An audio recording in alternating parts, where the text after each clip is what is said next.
Hello again, chaps and chapettes. How are we all doing? It is lovely to see you all again. As always, this is going to be a small expansion on a post that I put in my community tab earlier this evening, guys. I put out a post about some woman in a headscarf, noonie or something like that, who has won a council seat in the city or town of Ilford. I'm not quite sure which one it is.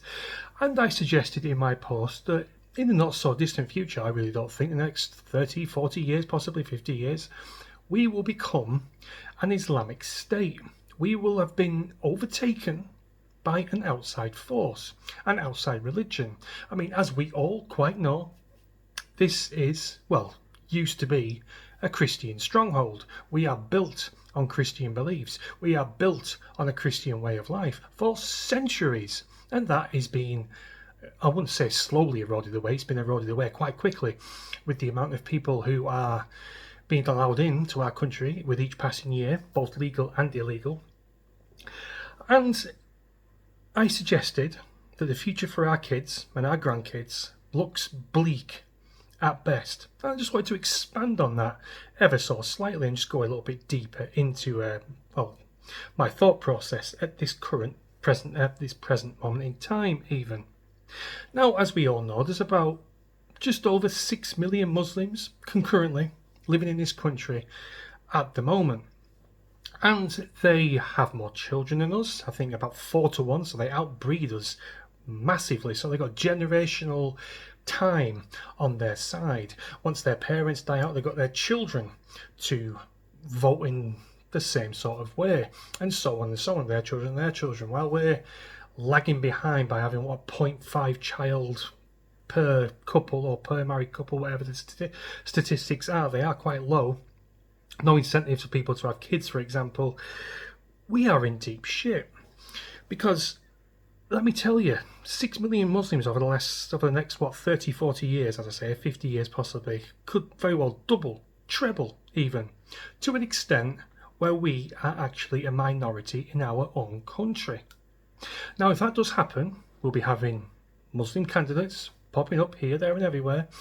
The Muslim population of each city and town in this country will continue to grow and grow and grow until eventually they'll outvote us wherever candidate is going to be seated in that said constituency, and before you know it, Westminster will be turned into a makeshift mosque. We will have hordes of headscarves and those little white hats that Muslim men wear, just a sea of them on the benches in the House of Commons, I predict anyway. Now, I've got to admit, guys, over the last, say, 10 years or so, I have had the desire to stay in my country and fight for it, we'll get to that momentarily, has been knocked out of me. I have had 7 bells of shit knocked out of me massively over the last 10 years. Nothing but disappointment and lies and letdowns over this time period. When we voted for Brexit, I was elated. I thought, yes, finally the tables can begin to turn. And I spent about a good year or two thinking about the future, positively thinking about the future. And then, of course, Theresa May diddled and diddled. Didn't get us over the line. People were trying to get a second referendum, and this sense of dread just washed over me. I had it in my head that the Ramonas were actually going to win this one. They were going to get a second referendum, and we were going to lose Brexit. But alas, Boris Johnson came along. We're going to get Brexit over the line, he says. Leave it to me. Give me your vote. And of course, the Brexit party rolled over. Nigel Farage rolled over. And we let him in with an 80-seat majority. Massive, massive majority. He could have done whatever the hell he wanted with his time as Prime Minister. COVID be damned. Don't care about that. He could have got whatever he wanted over the line. Scrap all the bells and whistles that Tony Blair attached to English law. Get rid of them all, scrap them all, and what happened? Zip. Nothing. Yes, we did indeed leave the EU. Yeah, sort of. We're still very much attached to it. We still got shafted in the backside quite hard by the deal that Bojo put to the EU. Once again, more letdown, more lies.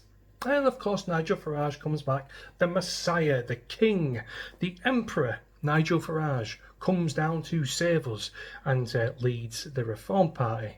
And yet again, tiny little flame of elation came inside my body. I was like, yes, this has got to be it. He's been very stern and very forthwith with what he said about immigration and stopping legal immigration and telling the EU to go fuck yourself, that kind of a thing. I was like, yes, this'll do.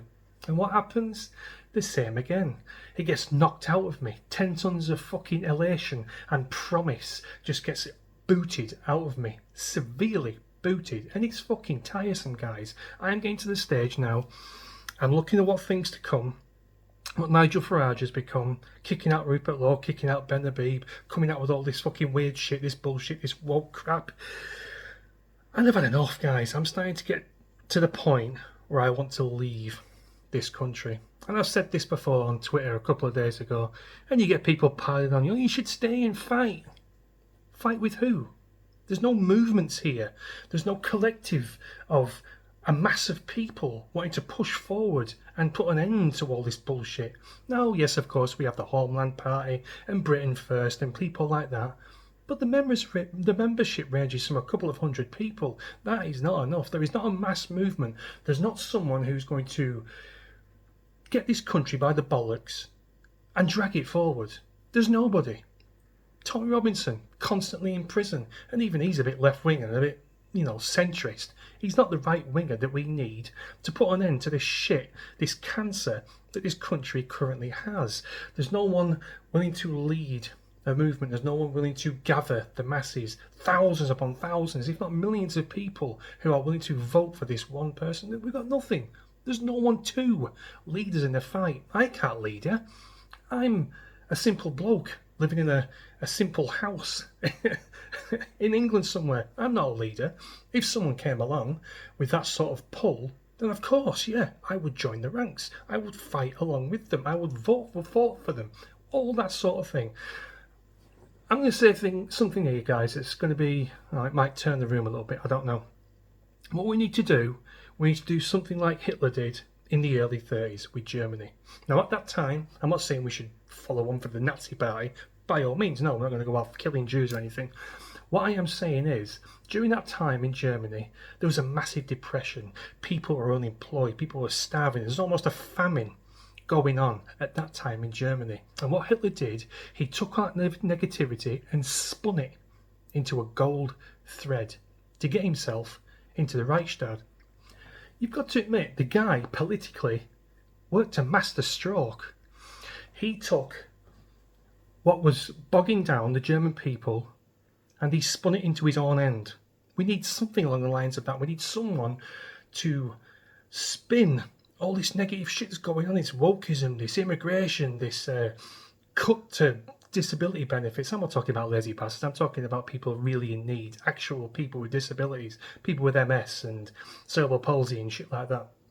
We need to get all that, take it all and create like an energy ball and shove it into thousands of people's faces and make them wake up, basically. I know it's a bit of an odd cliche, people need to wake up and smell the coffee, all that shit. We've heard it all before, but that's what we need. We need that one person, just that one singular man. We need our, I can't believe I'm going to say this, the modern day Adolf Hitler, who, like I say, took all the bullshit that was happening in this country and it equaled votes. Politically, he did well for Germany. Militarily, yeah, we all know, not so much. But politically, he did do a master stroke. Don't you think? But yeah, anyway, guys, like I was saying, I'm teetering on the edge, I really am. I want to leave this country. I don't want to. I've been steadfast in what I've been saying, that I don't want to leave my own homeland. But at the present moment, it just feels like a complete loss. There's no way out of this. There's no one that's going to put a stop to all this. A lot of people say, Nigel Farage will do it in reform, but no, I don't think he will. We'll still get the immigration numbers. Do you realise how difficult it is to turn Westminster into being anti-immigration? It's near on impossible. It really is. Even if he did get a massive majority, I still don't think you'd be able to get it over the line. We'll still have thousands upon thousands of people pouring into this country who shouldn't be here, who don't follow our way of life. They don't want to integrate into being British. They want to bring their homeland with them, like I've explained in past videos. It looks bleak, it looks dire, it looks depressing, and to be quite honest with you guys, I'm fucking fed up of it. Move to Hungary or Poland or anywhere, even some remote island in the middle of the Pacific somewhere where nobody else around for thousands of miles. That'll do for me. I've had enough of this country, and to be honest with you, I'm starting to have enough of the fucking human race as well. The broken promises, the lies, the letdowns. I am simply tired of it. If someone with a pair of balls wants to come forward and try and fix all this, then by all means try. But for me, I'm beat, I'm tired, and yeah, I've just had enough of this constant bullshit living around people that want to hurt me and kill me and possibly kill my family as well. No, it's not for me, guys. Unless something drastic changes, I can't see myself living here. I can't see myself dying in this country. I'll be dying somewhere else in Europe. I'm pretty sure of it. Once I get the conkers together, I'm seriously going to start considering my position in this country. Let me know what your thoughts are, guys. Are you tired and sick the same as me? Are you willing to stay and watch your homeland be taken over by an outside force? A barbaric outside force, by the way. Then yeah, let me know in comments what you think, and yeah, I'll see you in a bit. Cheers.